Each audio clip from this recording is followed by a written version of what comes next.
Sa Sulu, 5 katao ang naaresto ng mga tauhan ng Western Mindanao Naval Command at nakuha sa kanila ang 9 million pesos na halaga ng smuggled cigarettes. Nasabat ang kontrabando alas 9 ng gabi nitong Miyerkules sa karagatan ng Panamaw, Sulu.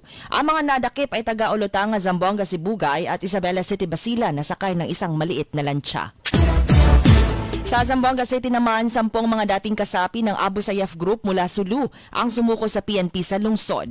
Ang mga sumuko ay iniharap kay Pro-9 Regional Director Brigadier General Eliazar Mata. Sila ay mula sa mga bayan ng Maimbong, Tapul, Indanan at Holo. Isinuko nila ang 23 mga baril.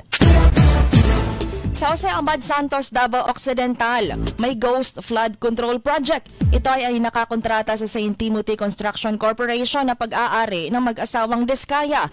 Ito ay ang 96.5 million pesos flood control project sa Jose Abad Santos na sinimulan lang nitong September 10.